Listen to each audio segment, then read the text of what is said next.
Die stof swierelde dansend in die goue lig van die namiddagson terwyl Pieter, met sy donker hare altyd 'n bietjie in sy oë, die ou kaart vasgehou het.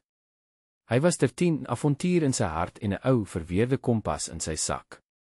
Pieter woonde by sy ouma Elsa, op 'n klein plaas aan die rand van die Blouvallei.